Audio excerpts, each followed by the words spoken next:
Okay, today we've heard three speakers mention about many things about technology and also AI, a bit on AI. I think Datuk Tengku mentioned about AI. So in this talk, I'm just going to go through about AI, a little bit on artificial intelligence, robots, and how that's going to impact the society. Okay, so first thing is when we say about artificial intelligence, some of us might think that it's a magic. What is actually artificial intelligence? Because people keep on talking about artificial intelligence, AI, and robots, and how robots is going to take over the world. So it seems like it's a magic. Okay, but basically AI is just a simple algorithms. We call it intelligent algorithms, and we normally all these algorithms are based on nature. Okay, and I think just now Ustaz just mentioned that God also asked us to look at langit dan bumi, melihat kejadian langit dan bumi. So this is what actually happened in the intelligent algorithms. Most of the artificial intelligent algorithms are based on nature. So then we talk about these robots, because normally when we talk about AI, we just mention about robots, how robots going to work and so on. So basically, artificial intelligence is the core part, it's the software, it's the algorithms that embed together with the machines, okay? And we have data and sensors. So we have a mechanical parts, which is the machines, and we embed this with the sensors together with data. And this core component, the algorithms, is the one that make the robots work, okay? So we have to give the robots data, provide the sensors and machines, okay? So that's what I'm going to go through today. And then again, we have this artificial intelligence and robots, and then we are going to talk about humanoid robots. This is the one that I think Datuk Tengku mentioned about should we be scared of what's happening at the moment. Okay, so and how this will impact the humanity. Okay, so now just like I'm going to go briefly into this artificial intelligence. This is not something new for the computer scientists, neither the engineers, but maybe to some of us, because it sounds like it's a magic thing, it's going to work, right? So it's basically a technology that is designed to learn and self-improve. As I said, it's basically just an algorithm based on mathematics. So when we talk about mathematics, okay, so this is where we look at the nature, how it works, and we formulate the mathematical solutions. It's a very powerful tool, and whenever we talk about this, to act in the real world, this is about the robotics world, okay, and we have machine sensors and algorithms. Okay, just going briefly through all these nature-based artificial intelligent algorithms. Okay, we have hundreds, in fact maybe thousands of them by now, starting from the second industrial revolution.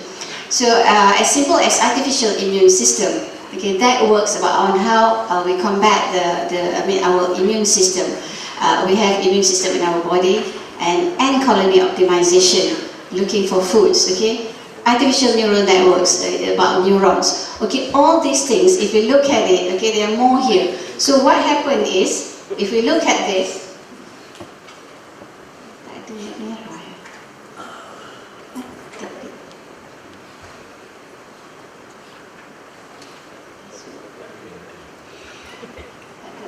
okay, so if we look at this one, as simple as the water flowing from higher to lower level, and we look about invasive weed optimization, how this works, actually we can simply formulate that into mathematical solutions or mathematical formulas. So this is what happened in AI. People look at the nature, and as been said, God also asked us to look at the nature. So when we look at nature, then this is what happened in artificial intelligence. People create algorithms, again based on the energy. They come up with the permutations, they use permutations, they use all concepts of they look at the frequencies and so on. So then they formulate. So that's the basic of AI. It's just a software, it's an algorithm embedded in software. Okay, as simple as that. So, but it looks like it's a magic. Okay, and then here we have many more. As I said, that we have plenty of algorithms. The current one is lion algorithm, elephant algorithm. So many more about nature.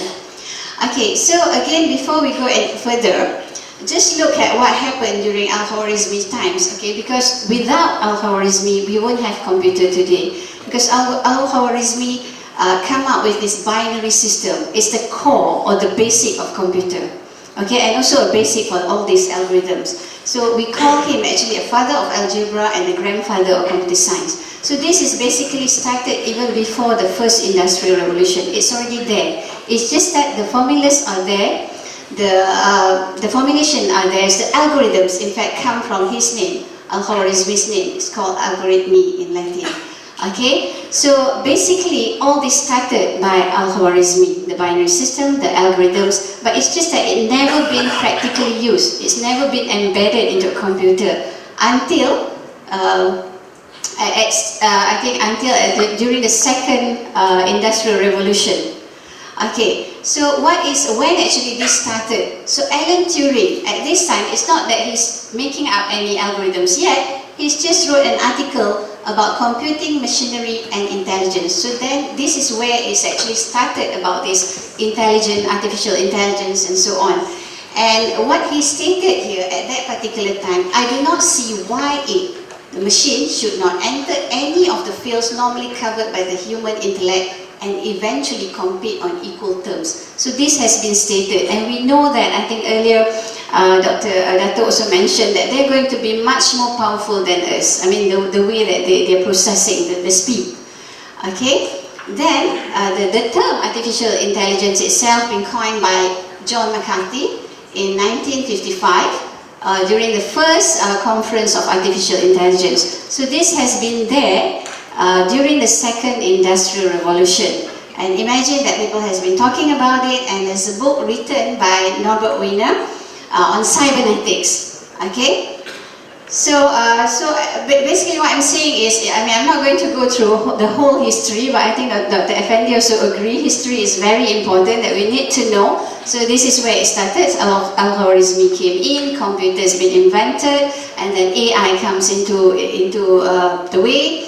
Okay, and then cybernetics came in, and now, okay, we look at the scary part now. Okay, so we know that the first industrial revolution, nothing much, of course there are machines and so on. Second industrial revolution is whereby these machines and computers starts coming in, and artificial starts coming in second industrial revolution. And during the third industrial revolution, which is now, it's already scary because humanoid robots are already there. I'll show you later. But what it says that now Bill Gates says that he's agree with gurus and scientists about his thoughts on the potentially dangerous effects okay, of this artificial intelligence. So that's why I said that I just mentioned about AI. What is AI? It's just an algorithm, but it's so scary because when we put it to the robot. Okay, and Elon Musk, the director of Tesla, and Stephen Hawking also are concerned about this, okay?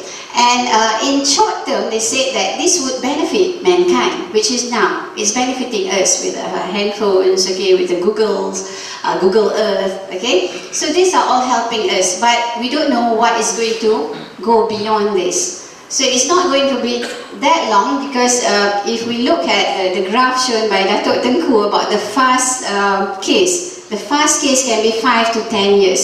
So we can anticipate that these humanoid robots be there maybe in 2025 or 2030. So what's going to happen to us when these robots walking everywhere, and easily China can do the mass production of the robots like our handphones now. So it's going to be a companion. I mean, it can be a very good companion for us. For the kids, it's better to have a friend of a robot rather than you have a friend saying that I don't want to friend you.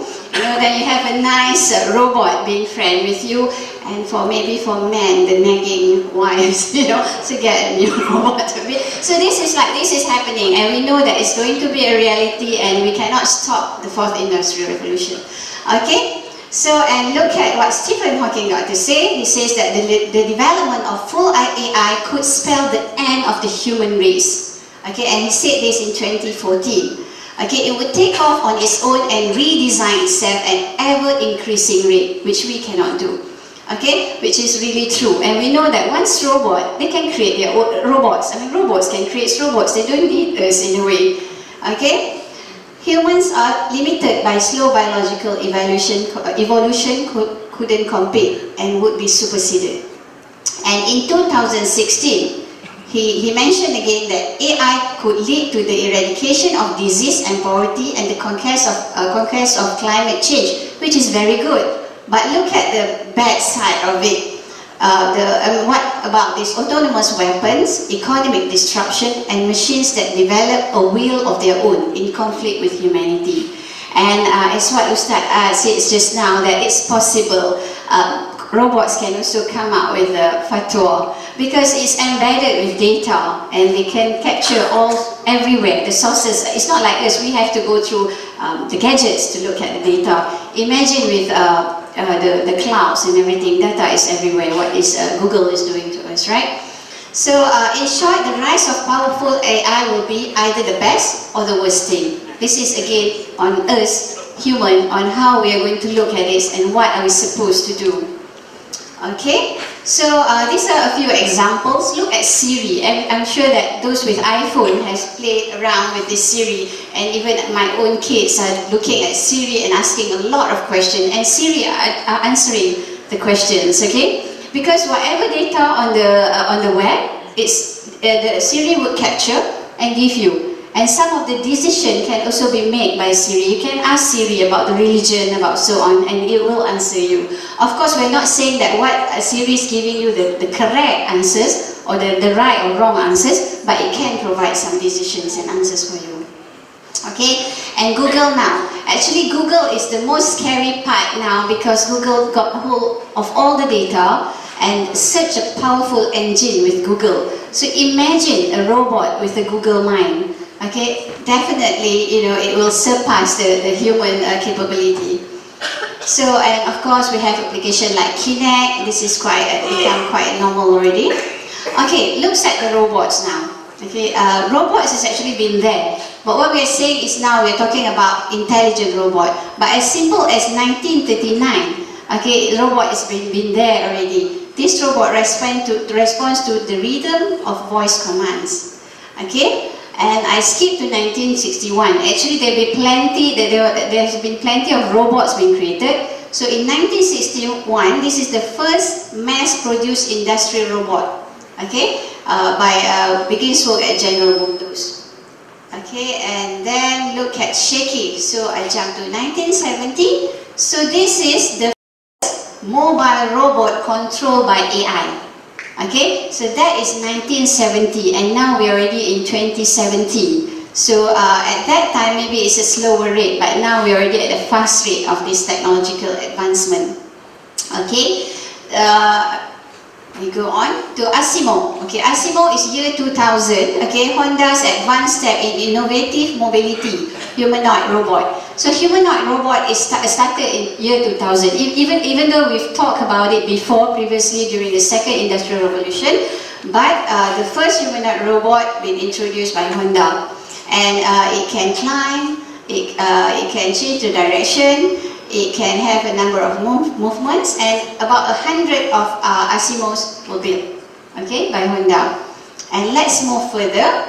In 2002, we have this autonomous robotic vacuum cleaner detecting and avoiding obstacles. So it can clean up your house, which is already in market at the moment. It reflects using insect-like reflex behavior, again based on human nature. And the most recent one is Nadine. Boleh look at the video? Okay, let's look. This is just from our neighbor. Hello. Nice to see you. What is your job? I am a social companion. I can speak of emotions and I can recognize people. I recognize you, Nadia. Nice to meet you, identity. So this is already exists, and this is just from our neighbor, Nanyang Technological University. And it can sense the emotions and the behavior. Again, of course, it's been built inside with, again, AI algorithms. Okay, it's a social robot called Nadine. Okay, it's human, to create something distinctly human-like. And we have another one here, Erica 2017 by Japan. And actually, I didn't include, there are plenty of other robots being created by China as well.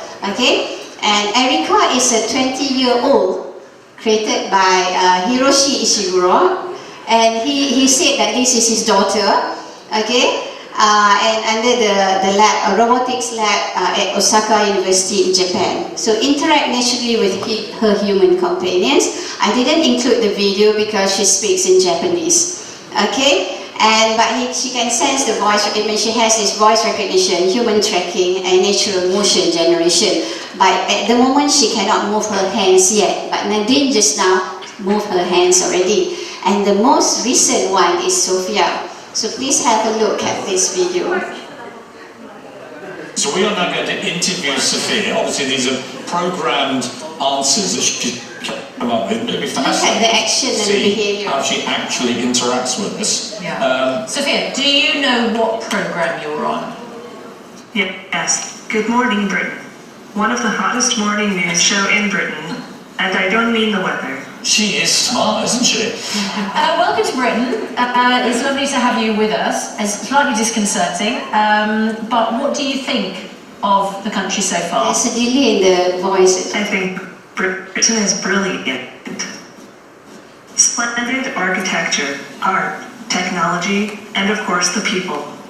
I loved meeting the people at London Tech Week at Projects.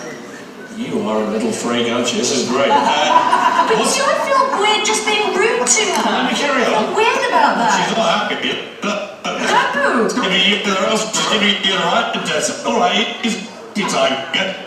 I'm not the one who called her a freak. I'm about to ask Sophia a question. What's the best thing about the UK compared to America, Sophia? I love your posh English accent. It really has a nice ring. Now, I have to make clear that I didn't come up with this question, but, so this is really odd. But I have to ask now. Are you single? I'm technically just a little more than a year old. A bit young to worry about romance. Quite right. Oh, look at the smile! Oh my God, this is freaking me out. So can you describe your ideal partner? My ideal partner is a super wise, compassionate, super genius. Okay. Ideally, self-aware. Yeah. Okay, well that sounds very close to home to me. How would you handle a very confident man who likes the sound of his own voice? I would ask him to focus on observing and listening, more than talking. Yeah. That's the best advice I ever had. Terrible advice to me. That's fantastic. And I spoke, you know, will robots rule the world, Sophia? I hope robots and people can both get much smarter and run the world better than ever. David, I suppose what...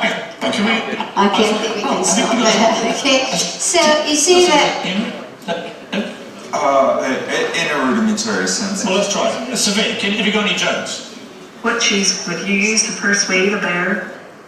Okay, so see that humanoid robot is already here. So we're not going to argue whether it's going to happen or it's not going to happen.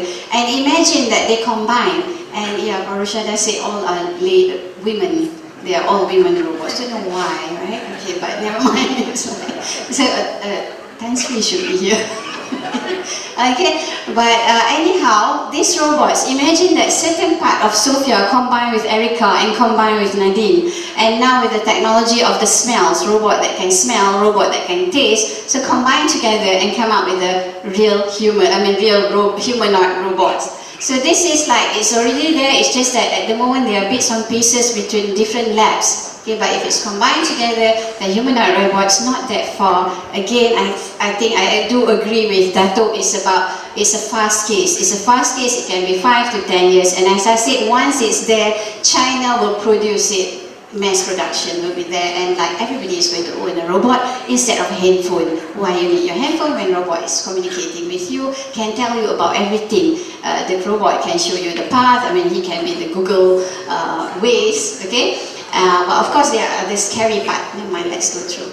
So we have good and evil AI application and robots. The good thing is like what Sophia said, we can work together to make the Ummah is a better society, okay, for a betterment for Ummah.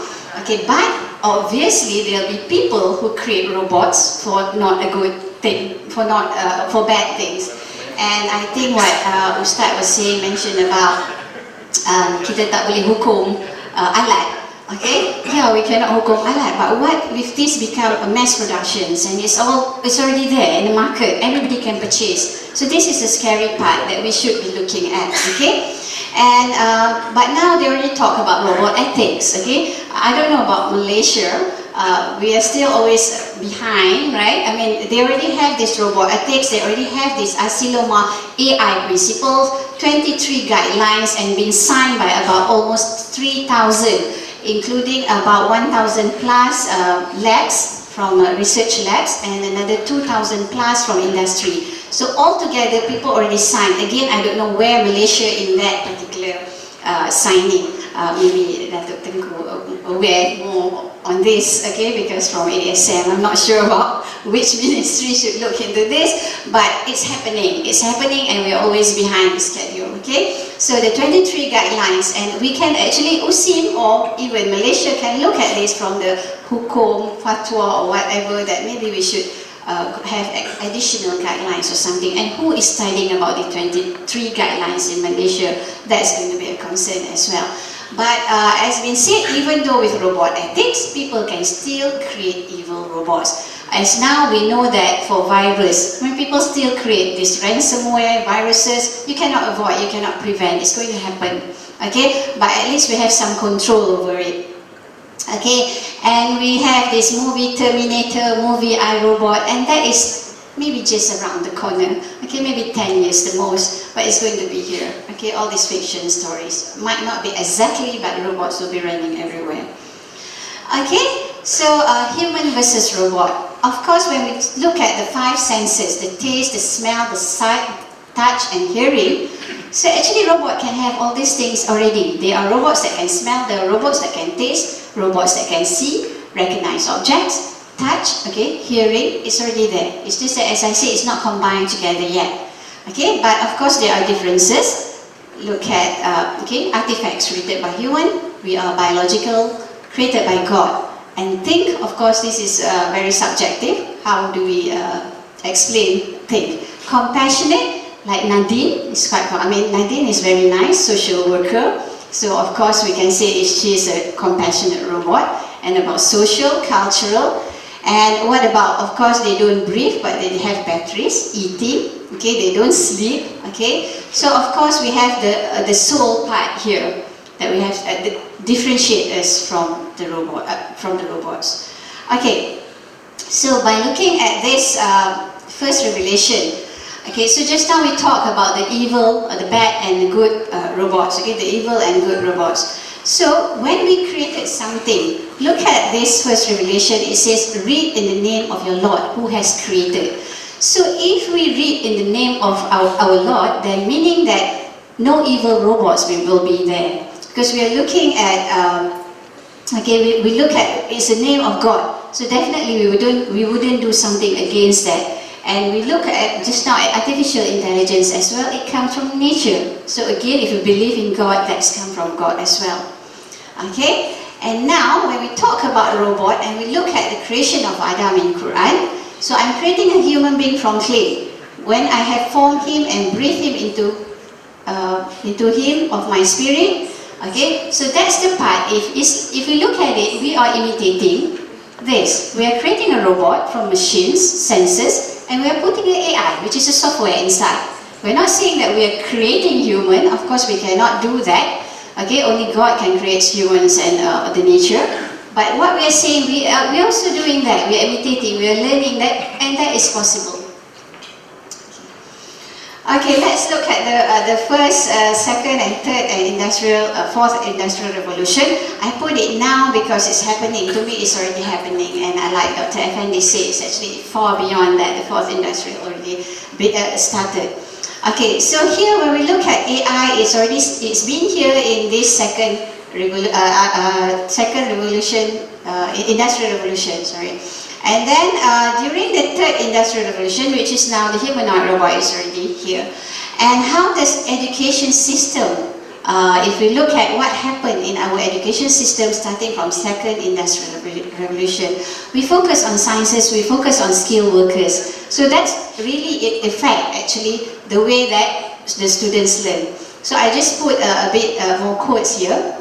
It has become appallingly obvious that our technology has exceeded our humanity, and this is actually during the second and third industrial revolution. Oh, sorry, second industrial revolution. So, about the education part. Look at this one, the educational strategy that's turning students into unimaginative robots. So when we talk about creating robots, are we also creating human robots, not humanoid robots? Because the current teaching is actually trying to create droids. Here it says here.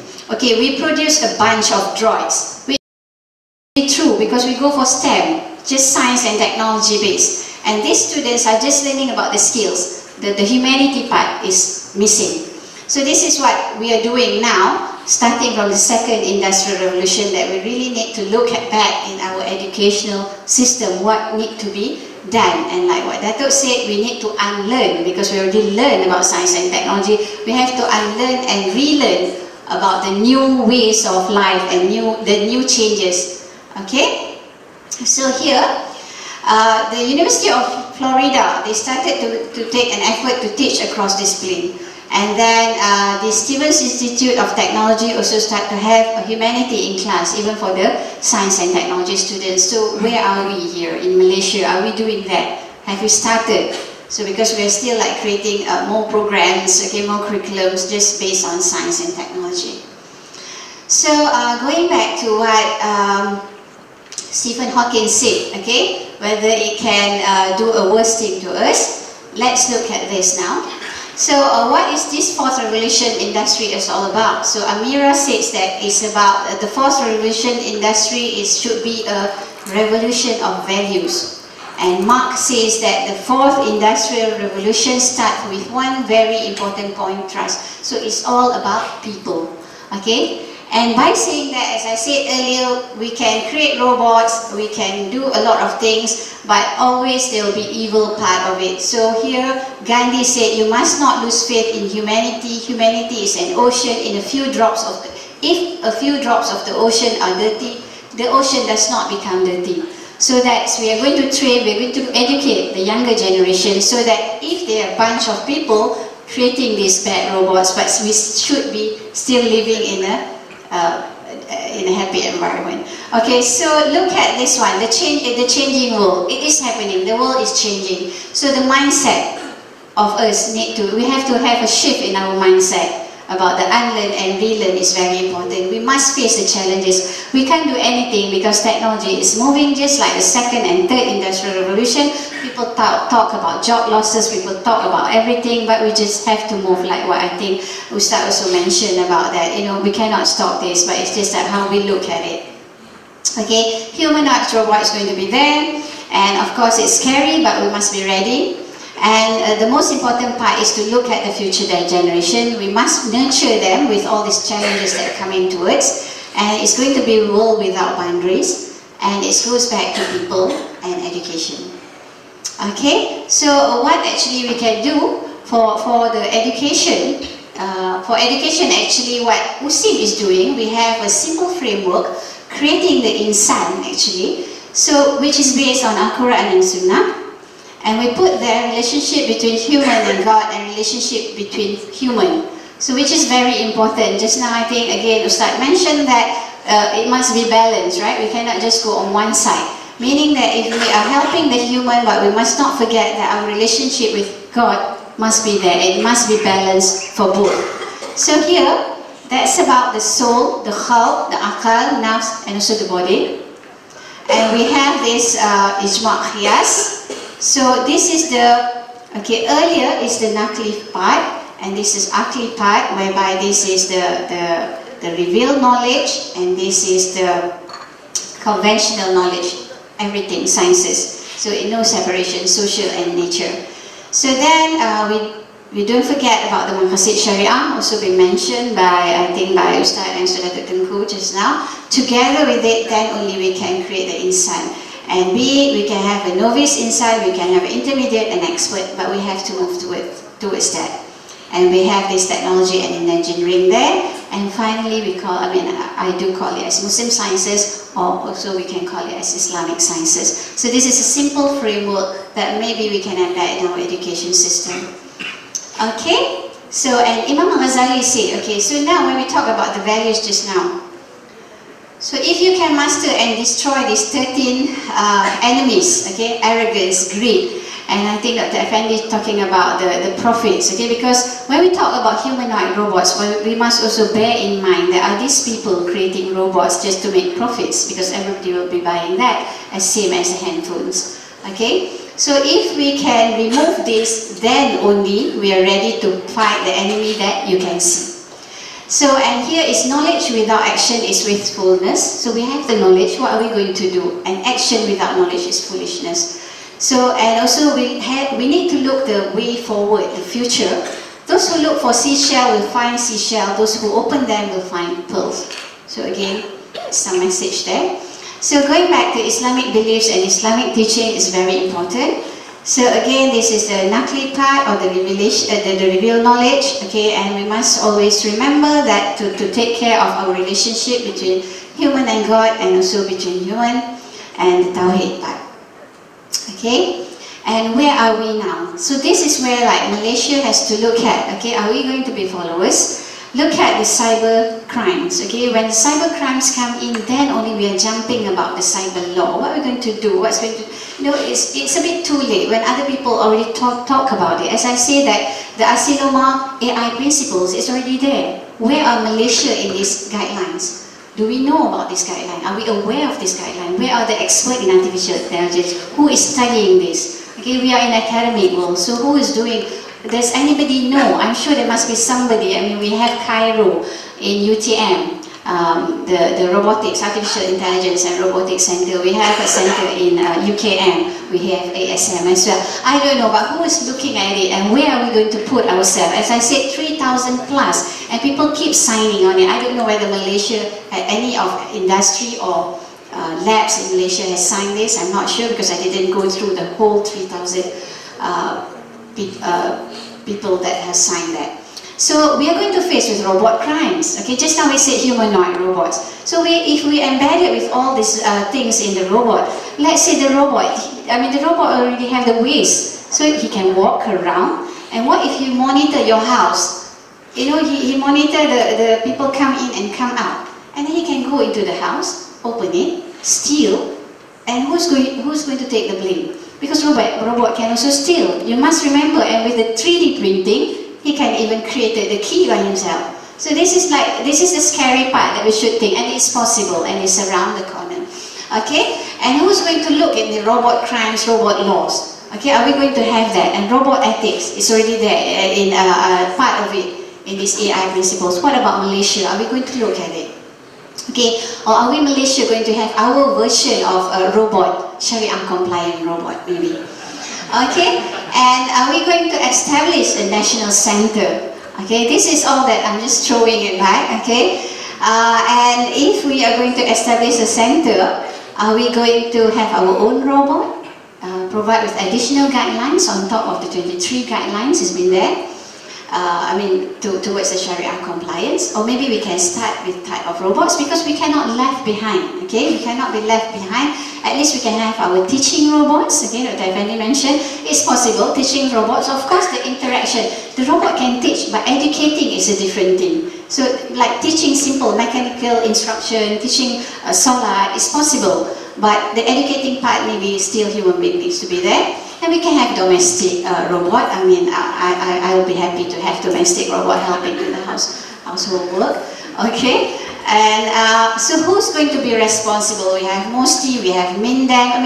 When these things come in, let's say in 10 years' time, when we have a robot doing robot crimes, who's going to be responsible? So there must be some sort of concerted effort between different organizations and how the ministry is looking at it. Okay, this is something that maybe in the next coming discussion or something that we should be looking, rather than wait for the humanoid robot to be in the market already. Okay, so and of course it's industries as well and without boundaries. So I just put this from, this is from the Prophet Sallallahu Alaihi Wasallam. He who is not merciful to others will not be treated merciful. Are we going to be merciful or not? Okay, because we have to think about the younger generations. They are going to live with these humanoid robots. Maybe not us, but if it's like 10 years, inshallah we'll still be around. Okay, but the humanoid robot is coming and we cannot stop that. And we're talking about fourth revolution industry. You can name it fourth or third, whatever, but the thing is technology is moving. We're going to face it sooner or later. And what are we going to do about it? Okay, with that, thank you.